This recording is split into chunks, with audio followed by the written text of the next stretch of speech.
अस्सलाम वालेकुम dear students.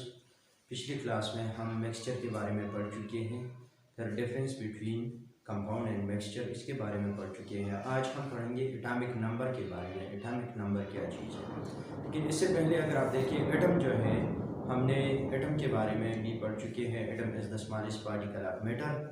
पहले ये कंसेप्ट था एटम के बारे में कि एटम जो है ये डिविजिबल पार्टिकल नहीं है, लेकिन बाद में जब बहुत से एक्सपेरिमेंट की गई और केमिस्ट्री में मॉडर्निज्म आया, डेवलपमेंट आया, तो उन्होंने उसमें 3 फंडामेंटल पार्टिकल जो है वो डिस्कवर की। तो एटम जो है वो एक डिविजिबल पार्टिकल है और वो 3 फंडामेंटल पार्टिकल पर मुश्तमिल है, जिसको इलेक्ट्रॉन, प्रोटॉन और न्यूट्रॉन कहलाते हैं। So atomic number,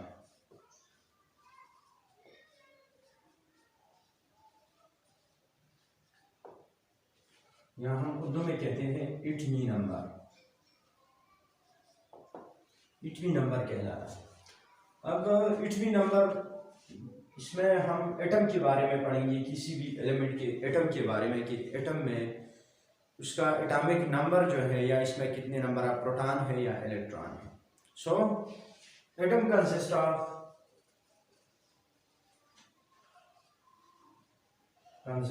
of 3 fundamental particles.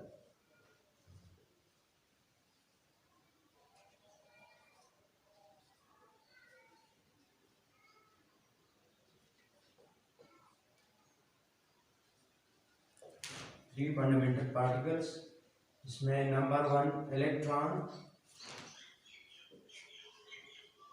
Second 1 proton, और इसी तरह थर्ड 1 जो है वो न्यूट्रॉन है। तो ये 3 किस्म के पार्टिकल्स पाए जाते हैं एटम में। अब इसमें इलेक्ट्रॉन जो है, फॉर एग्जांपल एटम में एक न्यूक्लियस होता है। न्यूक्लियस के अंदर हमेशा प्रोटॉन और न्यूट्रॉन रहेगा, और इलेक्ट्रॉन जो है वो रिवॉल्व करते हैं अराउंड द न्यूक्लियस। न्यूक्लियस के इर्द गिर्द घूमते रहते हैं, जस्ट लाइक प्लेनेट की तरह। जिस तरह सूरज के इर्द गिर्द हमारे कायनात में जितनी भी सियारे हैं या प्लैनेट्स हैं, वो सूरज के इर्द गिर्द घूमते हैं। तो सूरज जो है एक मरकजी किरदार अदा करता है, इसी तरह एटम में न्यूक्लियस एक मरकजी किरदार अदा करता है। न्यूक्लियस के अंदर प्रोटॉन और न्यूट्रॉन होते हैं, और इलेक्ट्रॉन जो है वो बाहर घूमते रहते हैं, रिवॉल्व करते हैं। सो एटॉमिक नंबर जो है उसके बारे में हम पढ़ेंगे कि एटॉमिक नंबर हम किस तरह फाइंड करते हैं और एटॉमिक नंबर किस चीज़ को कहते हैं। So atomic number represented by Z। Atomic number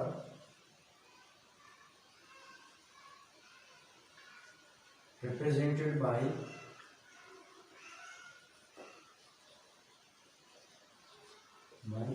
Z। Capital letter में हम लिखते हैं, कैपिटल Z हम लिखते हैं इसके लिए, और ये हमें एटॉमिक नंबर के बारे में बताते हैं।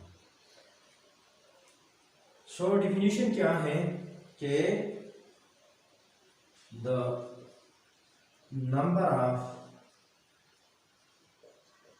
number of proton inside the nucleus of an atom is called or is known as atomic number.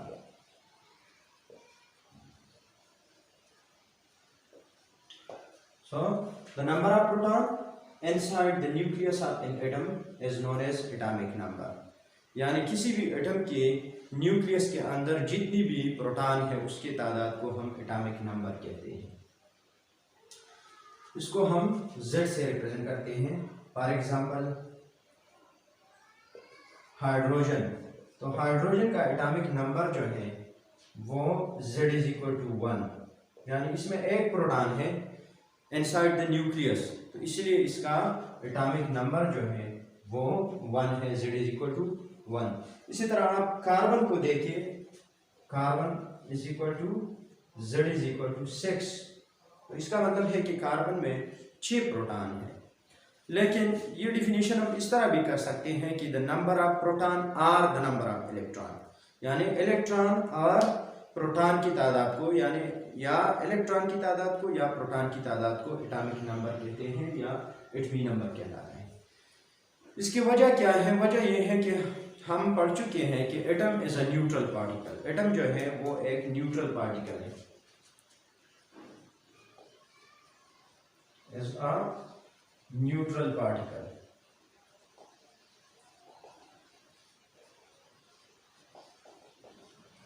और ये atom as a neutral particle हम ये क्यों कहते हैं? क्योंकि किसी भी एटम में नंबर ऑफ प्रोटॉन और नंबर ऑफ इलेक्ट्रॉन ये हमेशा सेम होगा by ordinary condition. Ordinary condition में नंबर ऑफ प्रोटॉन और नंबर ऑफ इलेक्ट्रॉन जो है वो हमेशा सेम रहेगा। So any atom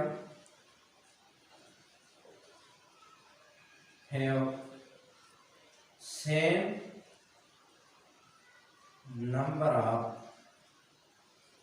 proton and electron। तो क्यों इलेक्ट्रिकली न्यूट्रल है या न्यूट्रल पार्टिकल है? क्योंकि प्रोटॉन पर आपने देखा है proton have a unit positive charge, इस पे हमेशा पॉजिटिव चार्ज रहेगा। इसी तरह अगर आप देखिए इलेक्ट्रॉन है यूनिट नेगेटिव चार्ज, इस पे नेगेटिव चार्ज रहता है। तो अगर फॉर एग्जांपल आपके पास एक इलेक्ट्रॉन है और एक प्रोटॉन है, यानी +1 और -1, तो हमेशा एक दूसरे के इफेक्ट कैंसिल करता है और एक दूसरे को कैंसिल आउट करता है, जिससे 0 आता है, नेट चार्ज 0 आएगा। इसी वजह से एटम जो है इलेक्ट्रिकली न्यूट्रल है। इसी तरह न्यूट्रॉन है नो चार्ज, न्यूट्रॉन जो है उस पर कोई चार्ज नहीं है, न्यूट्रॉन है no charge.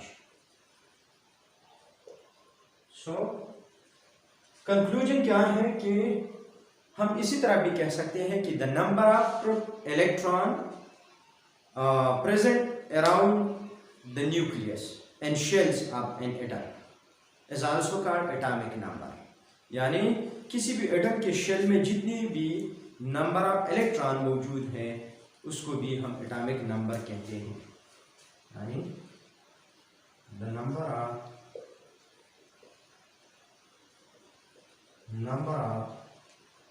electron revolve around the nucleus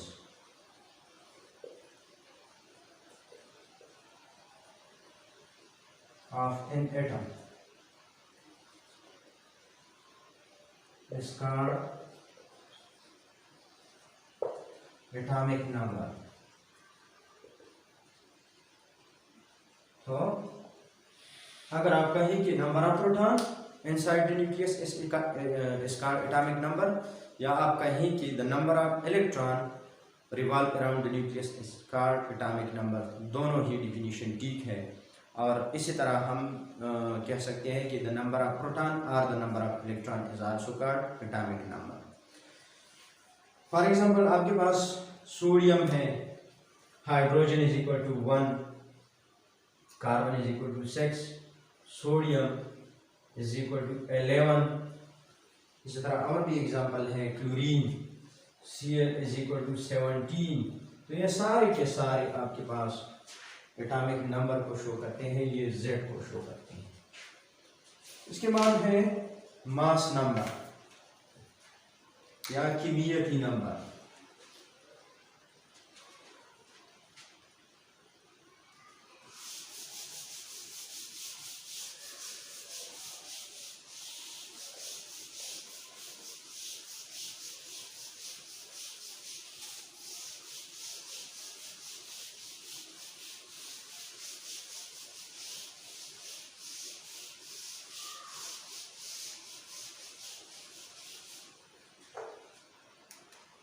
mass number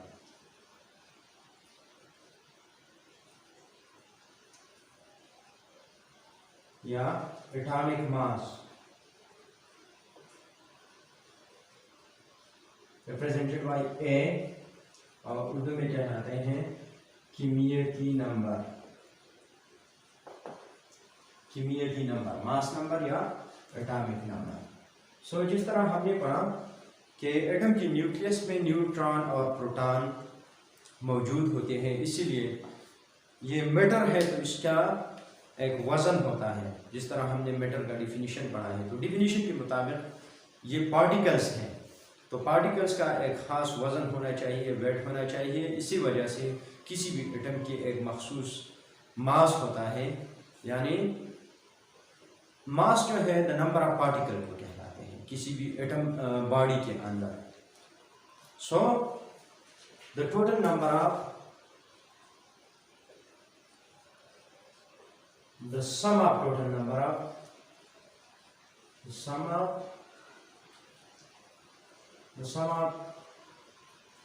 total number of proton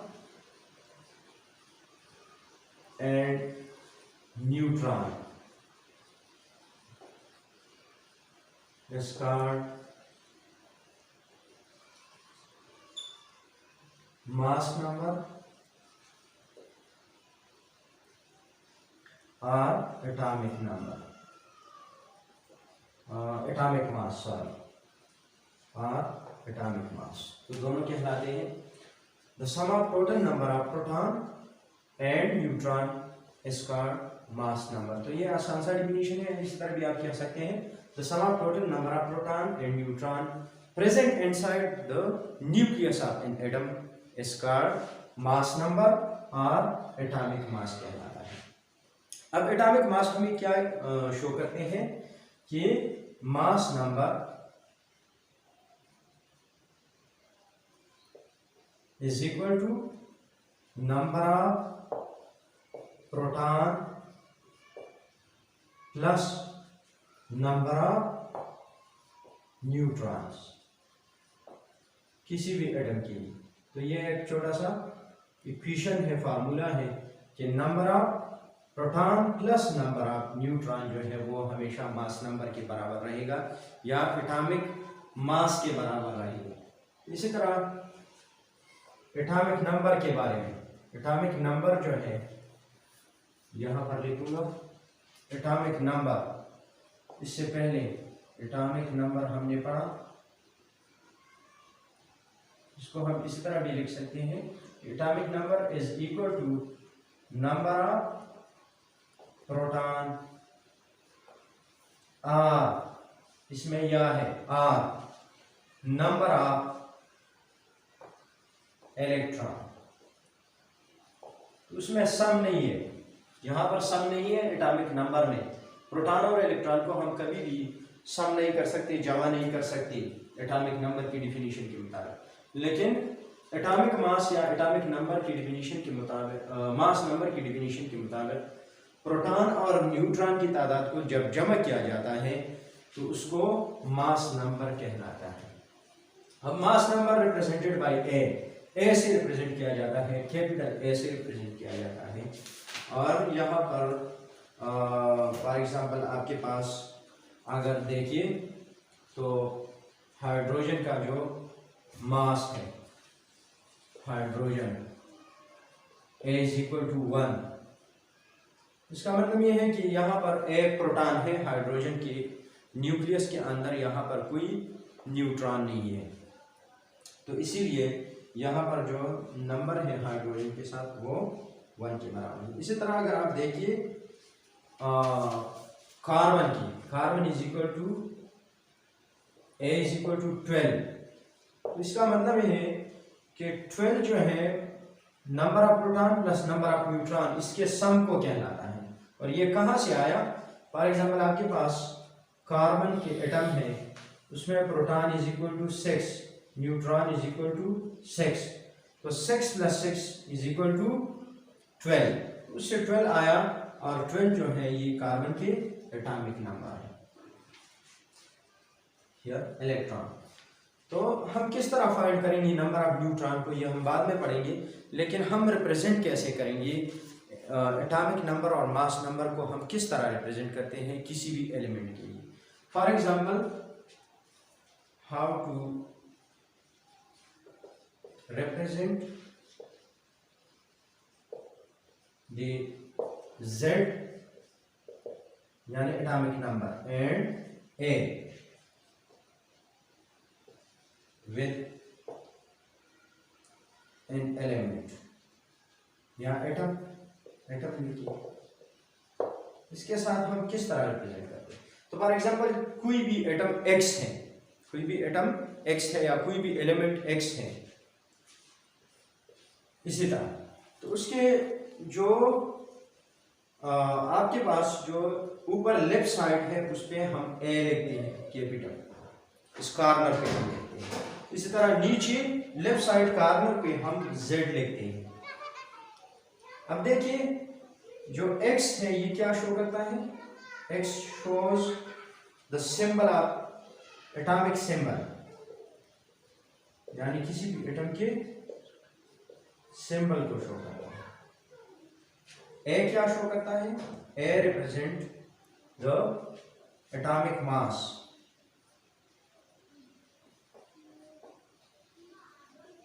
atomic mass, और Z जो है वो शो करता है एटॉमिक नंबर,